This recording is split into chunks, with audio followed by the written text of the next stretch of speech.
foot mi nga xamee ni moom mooy daal di yëkkati raw gàddu gi ci wàllum championnat bi gannaaw ci 24e journée bi nga xamee ni day daal di fekki jàmbaar ca stade Fodé Wade maanaam ca terrain am daan ko benn bal ci dara ci noonee ñoom génération foot léegi juróom-ñetti poñ mooy dox ci digganteem ak jàmbaar mi nekk ci ñaareelu place bi ci te ñaari bëccëg moom mooy daal di des ba tax na kon day daal di nekk champion gannaaw 2017 ak 2019 bii mooy ñetteel yoon kon ci atum 2023 muy daal di nekk champion du Sénégal ci loole ñu teewlu ci seen entraîneur Balla Djiba mi nga xamee ni mbégte moom lay daal di am gannaaw raaya boobu félicité joueurs yi dirigeants yi waaye itam formateurs yi nga xam ne saa yu joueurs yi demee ñu ut yeneen joueurs yoo xam ne dañ leen di former indi leen ñu daal di xarañaat loolu ci championnat bi ñu teewlu ko bu baax ci micro Ibou Bari. les performances et que tout le monde sait que ni génération foot même en première phase. performance yi mun nañ ne génération foot bu ñëpp nanguwee rek ni pàcc bu njëkk bi place bi ñu nekkoon du woon suñu place ndax amoon nañ ay joueurs yoo xamee ni ñu ci bëri nekkuñ fi woon dañu wuy ji woon équipe nationale waaye ba compétition yooyu jeexee ñoom ñëpp ñu dellu si gis nañu génération foot xar kanam gi mu am ba ñu dellu si wee itamit dañoo liggéey kon ñoom itam faaw ñu féliciter leen ñoom joueurs yi féliciter itamit dirigeants yi nga xamee ni dañoo taxaw temm ci liggéey bi coupe la nag boo xamee ni vraiment dañu ko mérité ndax liggéey bu mucc ayib moom la ñu amal ci biir saison bi ci ndorteelu saison bi ñun ñëpp titre bi moo taxoon ñu doon liggéey xëy na ci biir amoon nañ ay jafe-jafe comme ni ma ko waxee joueurs yi ñu ci bëri dem équipe nationale te xamoon nañ ne ci saa si daañu am problème mais ba ñu dellu si wee lépp dellu ci na ci yoon génération foot moom dañuy remercier wax dëgg yàlla jaajëfal ñëpp ci kaw ba ci suuf rawatina encadrement bi ak formation bi ndax at bu ne dañuy wax ne joueurs yu bëri dañuy dem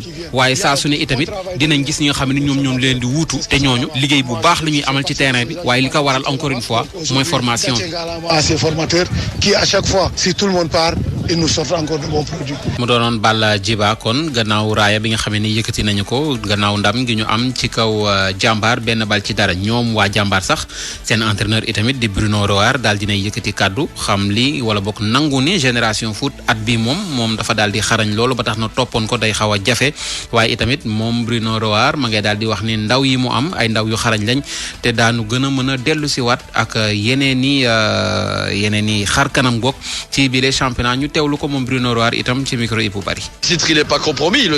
titre bi léegi amul laam-laame génération foot jël na ko te moom lu mu mérité la def nañu nag saison boo xam ne saison bu mucc ayib la te loolu itamit faaw ñëpp nangu ko xëy na ci biir li ñu sonal moom moo di Fatick am nañu ay joueurs yoo xamee ni daanaka ñu ci bëri nekkuñu fi moo waral xëy na itamit mu metti waaye damay féliciter ñëpp ndax booy seet itamit équipe bi équipe bu jeune la ay 17 ans 18 ans moom ngay gis day tax itamit marché bi kawe woon loolu xëy na ci ñoom waaye comme ni ma koy waxee rek dellu si waat encore une fois ci di leen féliciter itamit ñi nga xam ne ñoom ñoo di génération foot ñoom ñu jël titre bi léegi nag dañuy liggéey rek ba mu jeex ndax li nga xam ne moom moo di championnat bi des na ñaari bëccëg yoo xam ne itamit daañu ko jogante ci fulla ak fayda waaye li jëm ci saison bi moom bu metti woon la waaye itamit defaruwaat rek te xam ne football moom moo demee ni ñu mel. mais encore une fois c'était trop difficile. mu doonoon Bruno Roar kon ci défaite googee moo am ci digganteem ak génération foot benn bal ci dara ba tax kon génération foot jamono ji moom mooy nekk champion du Sénégal beneen jongante boo xam ne amul enjeu waaye ab derby la ci diggante Tëngéej ak Jaraaf ñoom nag 0-0 la ñu daal di def ci boobule jongante nga xamee ni kon ñoom waa Jaraaf dañuy jàpp ne rek boobule jongante dañ ko doon gën a waaj ngir préparer li nga xamee ni moom moo di demi-finale Coupe du Sénégal bi nar a dox seen diggante Guédiawaye ci loolu ñu teewlu ci seen entraîneur di Abdoulaye Gueye ci micro Abdoulaye Diouf. début bi mooy li ñu waxoon xale yi mooy ñëw bàyyi leen ak ballon bi pour contrer leen booy xool ci fin de match bi am nañ ko waaye malheureusement duggul voilà mais sur l'ensemble du match moom lépp kontaan naa ci samay joueurs wax dëgg yàlla. waaw seetlu nañ changement yu bari tey par rapport ak titulaire yi lu waral changement yooyu. waaw li waral changement yi mooy match de demi-finale contre Guédiawaye parce que tey jii boobu ba léegi ñu ngi joué ci biir semaine bi sur 10 jours on a joué presque 4 ou 5 matchs voilà c'était pour ñu noppal leen ñu ñëw à moins pour am fraîcheur waaw loolu rek moo taxoon changement yi mooy li may wax rek tous les jours s'appellent au Jaraaf. Abdoulaye Gueye kon ci tembo googu dox ci seen diggante Tëngéej 0-0 ci dimanche ki daañu wëyal li nga xam ne moom moo di 24e journée bi te juróomi jongante moom moo cay daal di am ca stade Aline Sitoé Diatta Casa Sport nar fa dalal ki nga xam ne moom moo di stade de Mbour ca boobee jamono ca stade Iba Mar Diop Gorée moom Guédiawaye lay daal di joganteel Sonacos di fekki ca stade Lat Dior bu Thiès AS Pikine ma nga xam ne kon foofee lañ daal di dàq jongante gi le ca stade Mawade Wade. Linguère moom Douane la fay daal di dalal ki nga xam ne moom moo di CNEPS fekki ca stade Ibrahima Boye Dakar Sacré-Cœur. Ligue 2 ñoom dañ doon tëj ni ki samedi gi li nga xam ne ni moom moo di 26e journée bi ak yiile ñaari jongante Amitié FC moom mi nga xam ne kon dee daal di assurer maintien am maanaam descendem ci wàllum Ligue 2 bi gannaaw ba mu daanee HLM de Dakar ñaari bal ci benn muy saison boo xam ne jàngat gi bëri na loolu bu ñu sukkandikoo ci seen entraîneur di Erol Malcock moom mi nga xam ne ni yàkkamti na saison bii di ñëw dellu si ndax jàngat yi ñu am faaw ñu xool ci luñ ci mën a rocci ngir tari lu leer a leer ci saison gi ñu jëm ñu teewlu ko moom Erol Malcock ci micro Cheikh Raoul. du ñu def leneen lu dul féliciter groupe bi yëpp ci kaw ba ci suuf daañu bokk ci fukk équipe yi njëkk ci championnat bi te loolu le guléet la pour ñun ndax ñu ngi door a tàmbali booy xool ay joueurs yu jeune moom la ñu bëri le kon dañ leen di féliciter bu baax a baax ndax yombul woon dara pour ñoom waaye itamit yombul woon dara pour man ndax man itamit dama nekk di jàngaat bu baax dinañ ci tirer nag ay enseignement amal ci ay jàngat te daañu jéem a préparer saison bii di ñëw bu soobee yàlla ci yeneen i anam lii nag mooy football jàng la rek ba keroog muy jeex daañu jéem a xoolaat bu baax a baax suñu taxawaay jàngat environnement bi te itamit daañu jéem a gën a xam bile championnat lu ñuy gën a sori dinañu gën a jàng te dina tax ñu gën a xarañ. Je suppose que ça va venir, on va être meilleur et puis on verra. mu doonoon Erol Malcock kon entraîneur Amitié FC ñoom ñi nga xam ne daañu des ci Ligue 2 bi ci saison gi ñu jëm beneen jogante gi doxoon ci diggante Ñambour ak Oslo ñoom waa Oslo gannaaw bu ñu fekkee Ñambour ñoom ñoo koy daal di daan benn bal ci dara dimanche daañu wëyal dimanche gi bokk yeneen juróomi jongante yi des ci 26e journée gi maanaam bëccëg bu mujj bi Port Jamono Fatick muy jongante gu am solo ci wàllum Ligue 2 bi le AGEL di dalal ki nga xam ne moo di Thiès FC Kër Madior Demba Diop Walidane di fekki US Ouakam ak Mbour Petite Côte mi nga xam ne ni moom Duc lay daal di jonganteel football ba tey waaye dañuy wax ci tournoi presse bi nga xam ne ni itamit mënta ñàkk ñu pëtaxlu ci nga xam ne 10e édition bi ñu ngi ko duppee kii di trophée Golbert Diagne nga xam ne ni ci samedi gi la ñu daal di tàmbali bëccëg bu njëkk bi juróom-ñetti jongante moom lañ cay daal di am ñu jàpp ci les résultats des médias daan BBC 7-1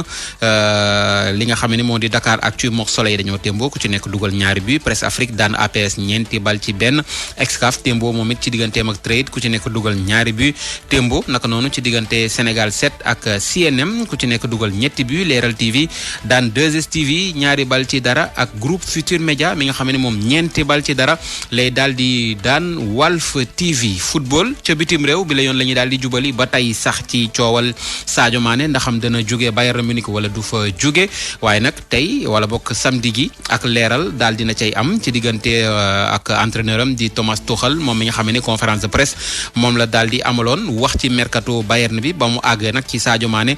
waxam leer na Sadio Mané xam na situation bi mu toll xam nañ lu ñu bëgg xam na itamit ñun ñi suñu taxawaay ci desandeem ci li nga xam ne moom moo di club bi waaye nag li des ci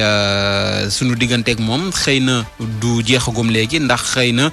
li nga xam ne moom moo di entraînement yi ñu jëm daañu xoolaat ndaxam war naa jóge fii wala waru fay jóge ñu teewlu ko ci RFM.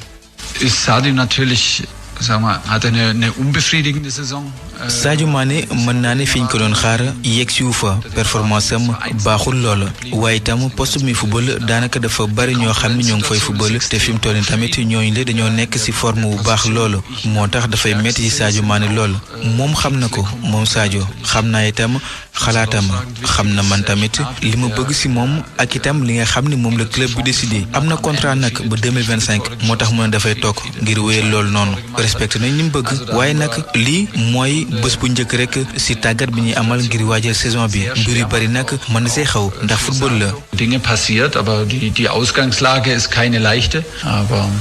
Zeit wird uns da ein bisschen schlauer machen. ci yeneen kàddu kon taaxirlu rek ba xam ndax Sadio Mané dana jóge ca Bayern am dafay des ci saison gi ñu jublu gannaaw football ñu waxtaanee basket nga xamee ni ANPS moom ni ki samedi gi ab panel la daaloon di organiser ci lu jëm ci wàllum afro basket féminin mi nga xamee ni ca Kigali lañ koy daal di amale ci samedi gi gannaaw teewaayu daanaka presse bi yëpp ak presse sportive bi bokk foofee ca hôtel Fleur de Lys foofee ca Point E ñu daal di amal waxtaan gu yaatu ci li nga xamee ni moom moo di nan la équipe bi war a mun a taxawee ngir jëlaat boobule raaya ñu ànd ceeg Soda Thiam. équipe nationale ñeel jigéen ñi bu Sénégal mi ngi ci wàccaay ngir Afrobasket bi nga xamante ni ña ngi koy amalee ca Kigali Sénégal nag bëgg-bëggam moom moo di daal di tegaat loxo ci li nga xamante ni moom moo di raaya africain googule ci loolee nag association nationale de la presse sportive bu Sénégal di ci indi wàllam bu ñu sukkandikoo ca njiit la di Abdoulaye Thiam. ñun ANPS depuis un certain temps à chaque fois bu amee compétition bu jëm ci football wala bu jëm ci basketball wala bu jëm ci beneen discipline dañuy def suñu kéemtalaay kattan pour réunir nit ñi yëpp ñu xool lan la ñu mën a def pour Sénégal bu demee mu am fa jaloore donc defoon nañ ko en 2021 defoon nañ ko en 2015 ci basket ñu ngi koy waaj a def aussi parce que xam ngeen à partir du 28 je crois ou le 26 Sénégal dafa war a tàmbali li nga xam ne moom mooy afro basket bu féminin defoon nañ ko ci football bi mu jig ñu ngi koy defaat aussi ci basket bi ñu ngi ñaan yàlla rek autorités yi ñu fiy réunir tey ak état bi ñu fi teg ñoom ñëpp ñu xool naka lañ mën a def pour accompagner suñu lion yi comme ça au soir du 5 août incha allah ñu jël raaya bi indil ko Sénégal. mu di ab panel boo xamante ni nag njiital fédération sénégalaise de basketball rafetlu na ko bu baax maître Babacar Ndiaye. remercier le président Ablaye Thiam ci initiative bi remercier les membres du bureau ANPS ak tous les journalistes membres de l'ANPS parce que lii lu rafet la xam nga moom booy jiitee discipline ñu woote ñëw ne dañ ciy waxtaan pour xool nan lañ ko mën a développer doo mën a def ko lu muy tàcc donc thèmes yi aussi am importance ñu koy animer aussi nekk ay sommité ci discipline bi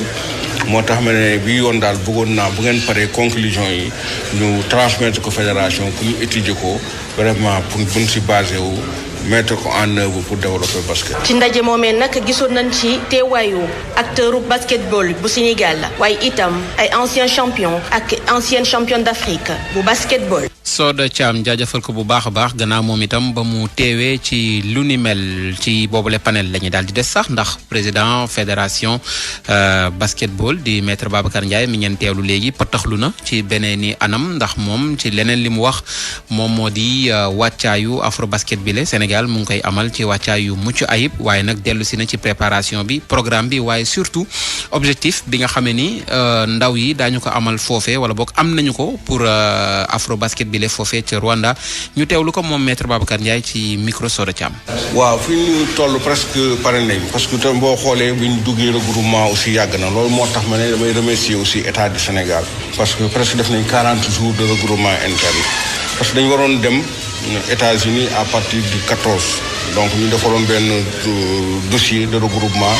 ne dañuy nekk Dakar ba le 14 rek après ñu dem États-Unis parce que États-Unis ñi doon organiser tournoi bi ñoo waroon jël en charge tous les frais d'organisation tournoi billet d'avion hôtel ak yëpp donc malheureusement ñu dem ba ci biir ñu reporter tournoi bi ñu am ñaari match amical benn bi contre Rwanda beneen bi contre Égypte sax la ñu njëkkoon jàpp dañuy dem ba ci biir léegi contre RDC li ñuy joué donc le 21 ci suba 8 heures équipe bi war a jógee pour yegg Kigali vers minuit 1 heure du matin donc préparation bi yëpp ça se passe bien toutes les dispositions yi ñu waroon jël nañ ko hôtel bi baax na lekk bi baax na bis bi baax na ñu ngi entraîné Dakar Arena vraiment ça se passe équipe bi baax na bu ko seetaanee baax na xam nga 2021 dañoo xawoon rajeunir équipe bi jëloon risque ne rajeunir mais bi ñu defee bilan afro basket bi si la ñu wax ne daal 2023 bi nañ woowaat quelques anciens comme ñoom Aya ñu ñëw jàpp si ñoom Fatou Dieng pour encadrer xale yi loolu moom moo fi am dama gis dal na xel maintenant nag compétition da ngay ñëw pour gagner sa morom ñëw pour gagner donc li ma wax mooy objectif bi ñu am mooy yéeg si podium bi loolu moom mooy objectif déclaré objectif officiel mais xam nga ne sport tout